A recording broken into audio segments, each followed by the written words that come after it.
Antigonus, elated by the achievements of Demetrius at Cyprus, at once made an expedition against Ptolemy. He himself led his forces by land, while Demetrius with a great fleet cooperated with him by sea.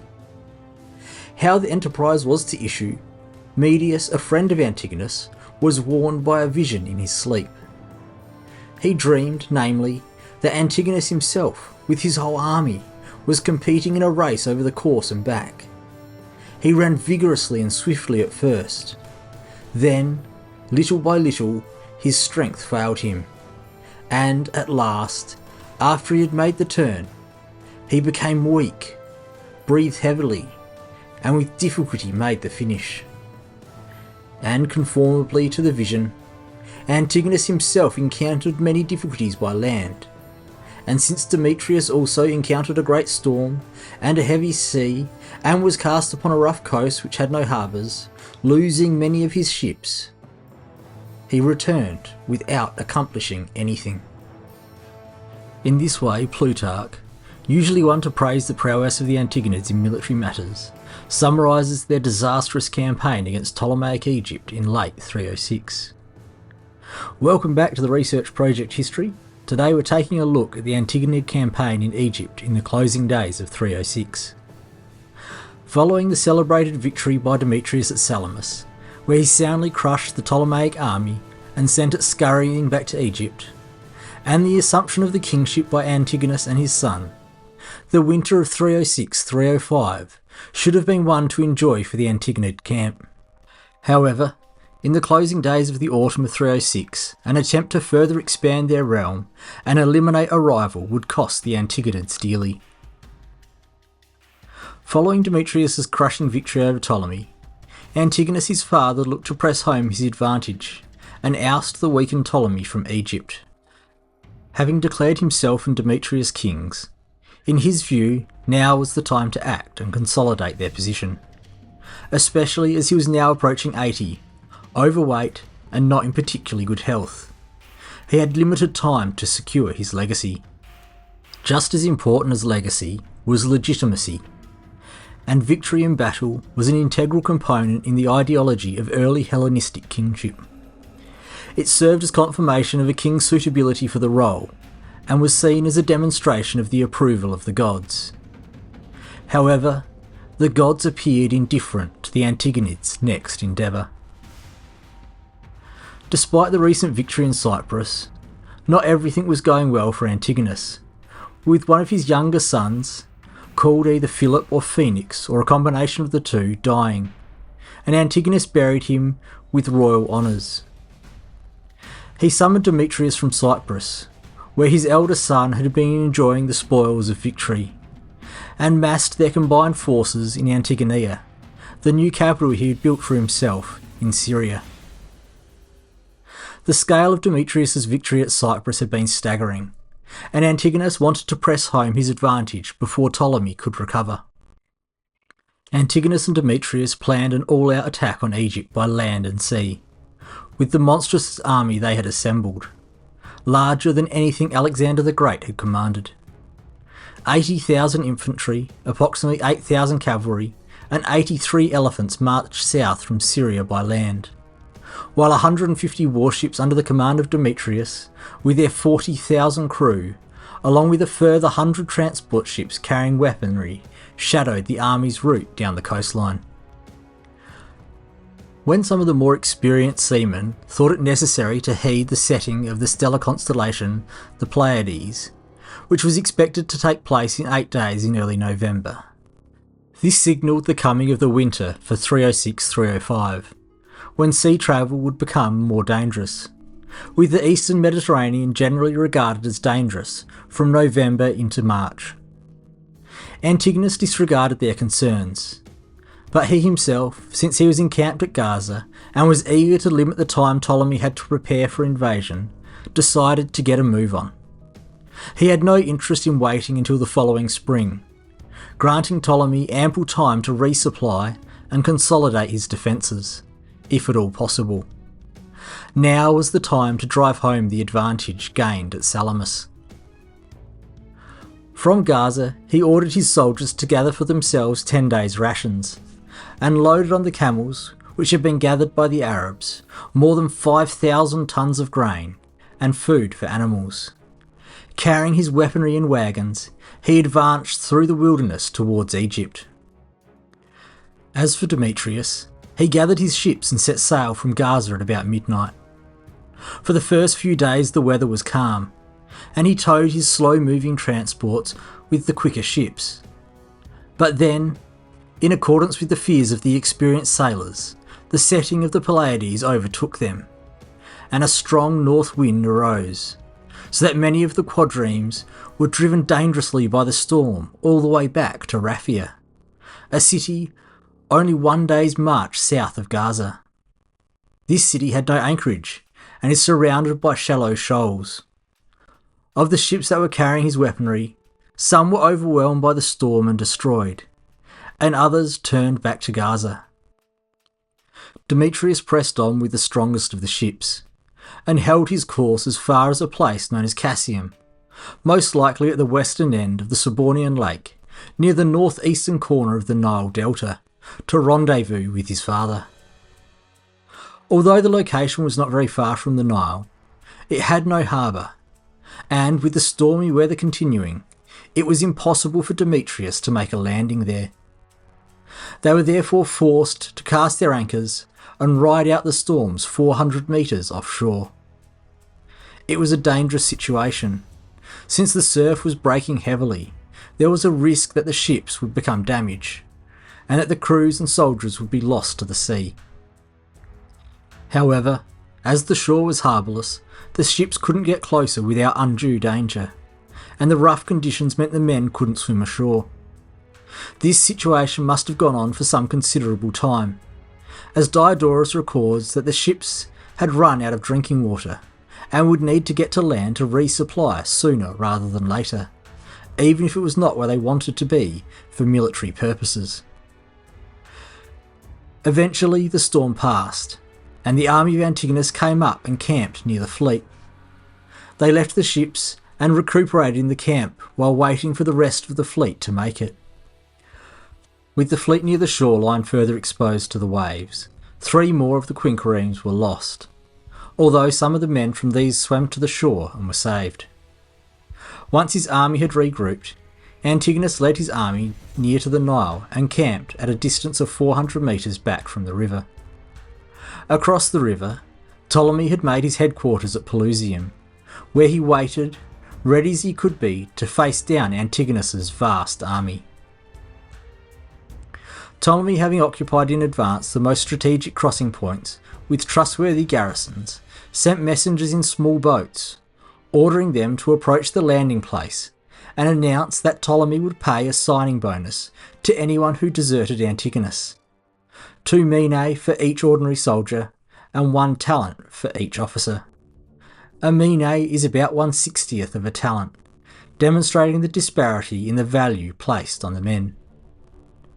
This was a tempting offer to an army with a large mercenary contingent, who, for some strange reason, felt a sudden urge to change sides. As a significant number of Antigonus's men began streaming out of his camp, deserting to Ptolemy, Antigonus stationed archers, slingers, and many of his catapults targeting the edge of the river, and drove back those who Ptolemy had sent to collect their new comrades. He managed to capture some of the deserters, who he violently tortured, wishing to deter anyone else who might still be contemplating Ptolemy's tempting offer. Antigonus was well aware of the tactical role triggering a mass desertion could play, having used it in his defeat of Eumenes, despite having been worse off in the battlefield prior to the desertions. Antigonus was aware, especially from the example of Perdiccas in the First War of the Diadochi back in 321, how hard it was to force a crossing of the Nile. The plan was for Demetrius to sail beyond Ptolemy's defences, to land behind Ptolemy and split his force to the east and west, in order to create an opportunity for the land army to cross the river. However, when Demetrius attempted to fulfil his part of the plan at a place called Pseudostomon, he found it well defended both on land and in the river, and his landing attempt was held back by arrows, spears, and other missiles of every kind, with smaller and more mobile Ptolemaic riverboats able to outmaneuver the more cumbersome and clumsy Antigonid warships. Beaten back, he sailed away as night was closing in.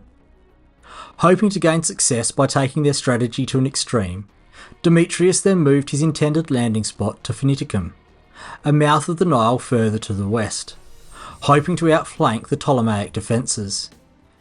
He gave orders for the other ships to follow the light on his ship as they made the trip overnight.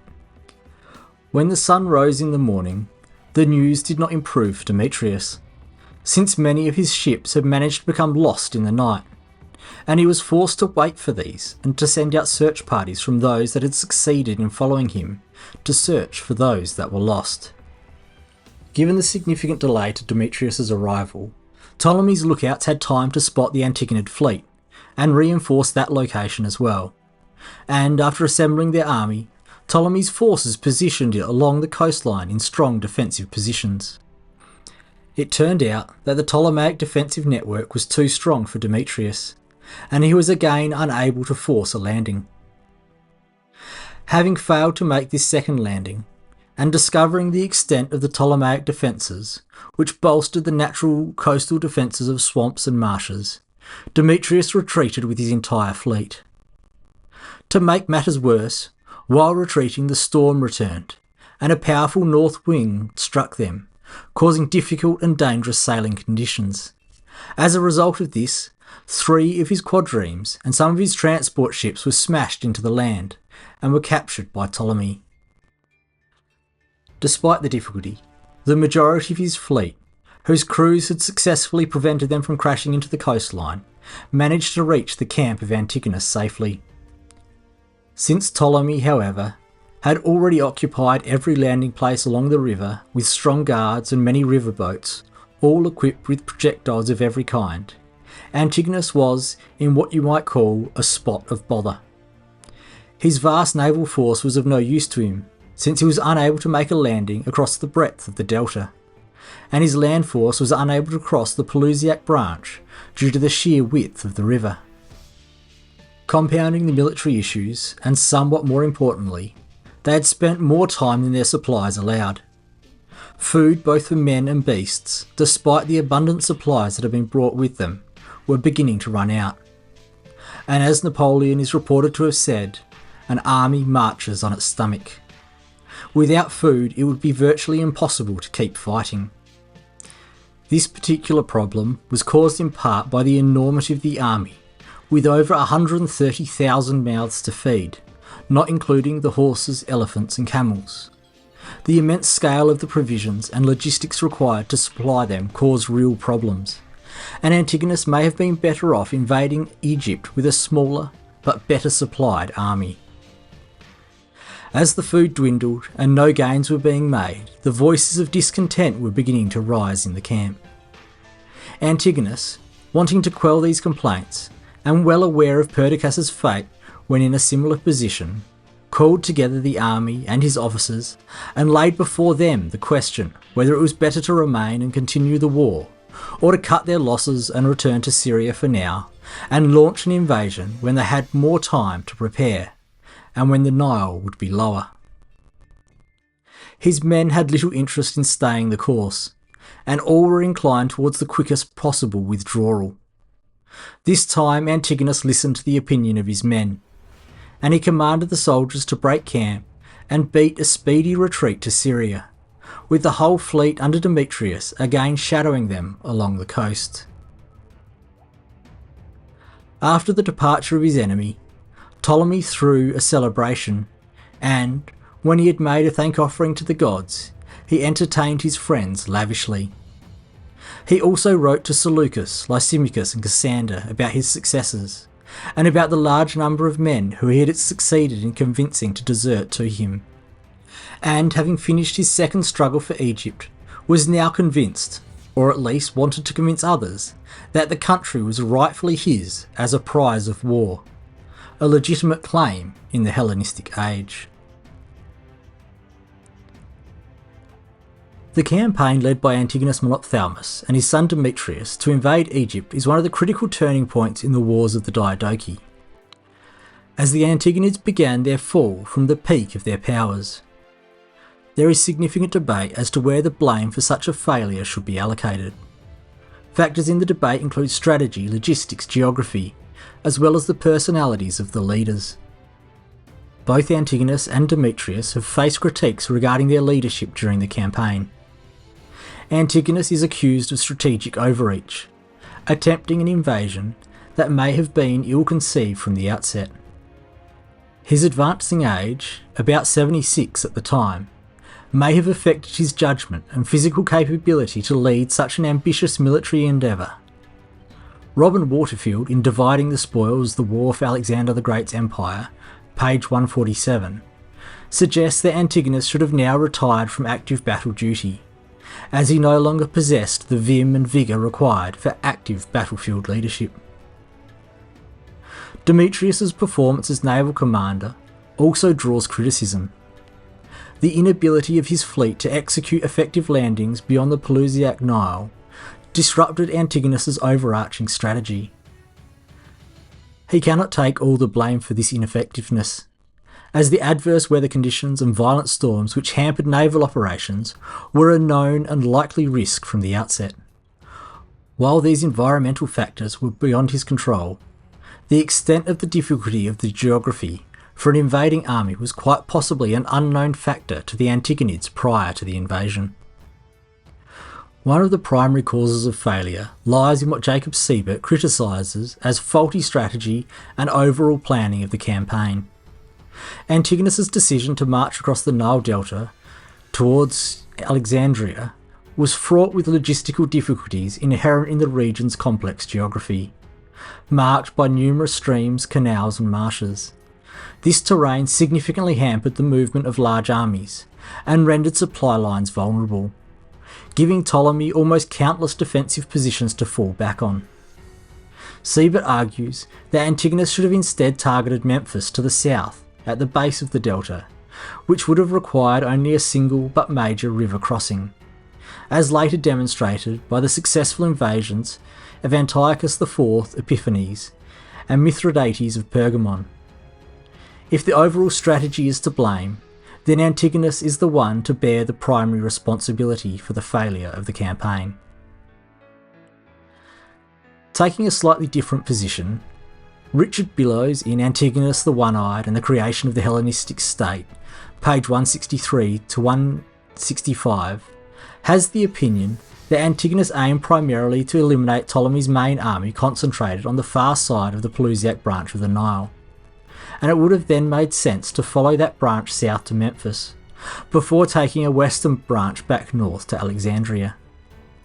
The plan required a coordinated assault, where Demetrius's naval force would land the troops to attack Ptolemy's defences from the rear, facilitating Antigonus's frontal attack across the river.